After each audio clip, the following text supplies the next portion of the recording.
X-Men Apocalypse. I think it's getting better.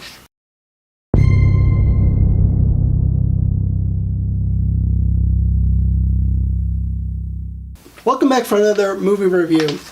I enjoy being here and doing this for you. Like I've said in my previous reviews, and then if you check out my channel trailer, I just love watching movies. I mean, it's something that I do all the time. I collect movies. I go watch movies.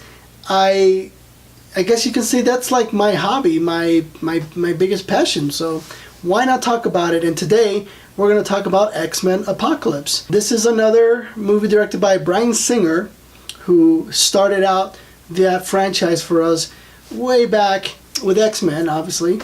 And he took off for Superman Returns, and then he came back and he brought back his writing buddies. I think he uses his Dan Harris and Michael Dougherty in almost all his projects. They obviously work good together, flow off of each other.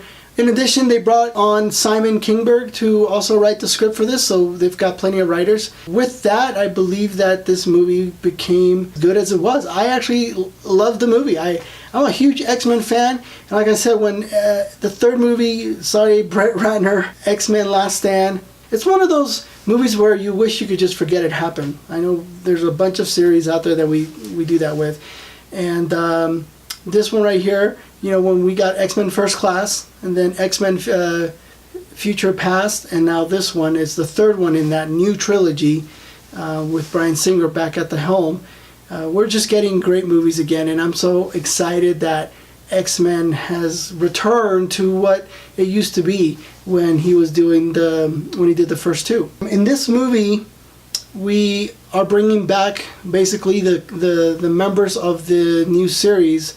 We're back in time basically before the X-Men movies that Bryan Singer did in the beginning. So we're continuing on to see what happens with them. We get a lot of backstory in the beginning of the movie. Kind of seeing where the mutants are since that incident where Professor Xavier became paralyzed. Where they are now, and it takes us through some of the backstories of some of the mutants. It also introduces us to a new character. He gives us his backstory to see where he came from and why he plays a big part in this next movie. The first part of the movie, first 30-40 minutes of the movie, it runs a little slow, but it's not like it's all good stuff though. It's stuff that you need to know because it helps us understand where the movie is later on, or why we got the things that we got. So definitely worth the time. Some of you might not think so, but I thought it was important, and it really helped me get to see why they got from here to here as a character. And you'll notice that with some of the main ones, because there are some important storylines that help develop that part of it. So when we get to the end of the movie, it all makes sense. After we get some of the backstory, in that backstory we do get an introduction of the characters in the movie. We get to see where they're at, and so it also helps us kind of like they're almost assembling everybody together, because everyone's kind of doing their own thing.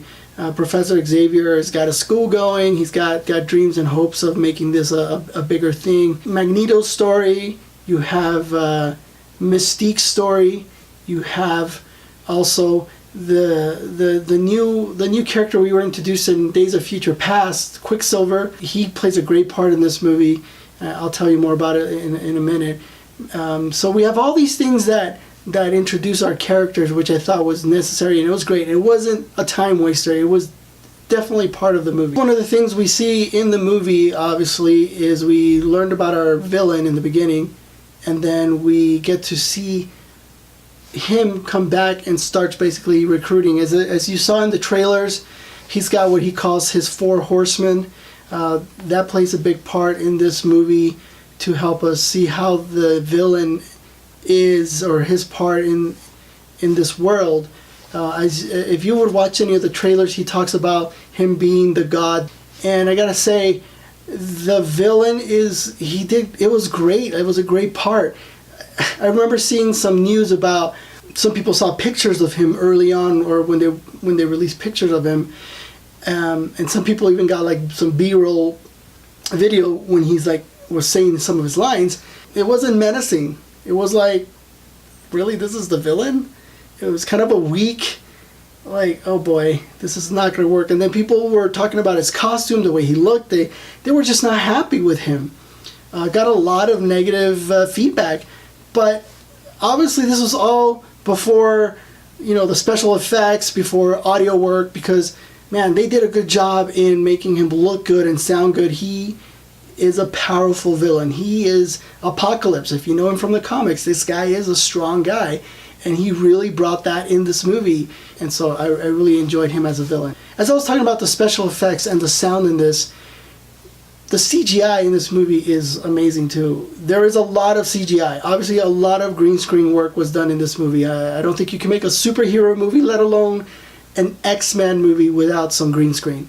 And you can tell, obviously, but it was so well done that it blended really well with everything else that it was really not noticeable. But because of the action and the story that was going along, the CGI really wasn't a big part of it. It just enhanced the story, so I think it worked. Talking about the CGI, I want to go back to Quicksilver. Quicksilver, we all loved him. In his brief moments that he had in Future Past, he stole the movie. Everyone just loved him. In this movie, you're gonna love him even more. They really utilized him really well. He has a great part. He has a bigger part, and they were able to top that scene in the previous movie where he was running around the kitchen and like stopping bullets or gunshots and so forth. They managed to top it. They really did, and it was fun to watch. It was fun to see what they do with him. Again, I'm not going to spoil this because I want this to be a spoiler-free review for everyone. The flow of the movie went really well. I thought they went from one thing to the next that just made it build up to that ending of the movie that just works. And this is why I really enjoy the movie. So for those that may not enjoy the first part because it's like backstory or whatever, it's important, and you'll see why. And one of the things that I noticed with this one, and maybe because of the villain, it had a darker tone than some of the other X-Men movies. I really felt like there was more really strong emotional situations that they had to face. And the villain, like I said, he really brought his A-game to the movie, and so that helped. And it just felt darker. Like there's some scenes in there, if you're going to take your kids, the younger ones especially, like I don't know that I really would want my 9 or 10-year-old girl to see it. I know she wants to, but there are some scary parts in there for kids. Obviously for the adults, it's gonna be fine, but for a PG-13 movie, X-Men movie, it's a little darker than most X-Men because of some of the things that they do. But again, it worked really well. I loved it. I don't know if you guys heard a lot about the movie. Hopefully you haven't, and I don't want to spoil that either. But there are some surprises, which I thought were awesome. Basically, overall, what I want to say with this is the X-Men movie is gonna be a fun ride for you. If you enjoy the X-Men series, this is gonna be the next one to go watch for sure. That's all I'm gonna say. I don't want to ruin it, but the characters in the movie, all the actors, they play their parts well. This is why I like watching X-Men movies, or any superhero movies for that matter. If they can bring in good actors, they can be fun movies. They don't have to be cheesy, or when they deliver their one-liners, it's not going to be like, oh boy, this worked. It was just a good movie with everything. Bryan Singer is a great man. What happened with Superman Returns? X-Men Apocalypse, you should go see it. The ending, it all fits, it all works. Also stay for the end credits. Marvel, I know Fox has been doing that with theirs, but stay for the end credits. There is a scene there that you'll want to see. Again, everything ties to the other movies, so this is great stuff. You're going to enjoy it. So I give this one definitely a to-go pick from me. I think you should go see it this weekend when it comes out. Comment below, like the video if you enjoy what I have to say, subscribe if you're new. The more people that give me feedback, the better I think I can get at this. I just want to be able to share my thoughts. I look forward to doing more reviews. I did get some suggestions of movies. I'm going to watch them. I just have a couple more that I'm trying to finish up before I do that, but I will start reviewing some of the movies that have been commented or recommended for me to watch. So I hope to see you next time, and we'll keep watching more movies.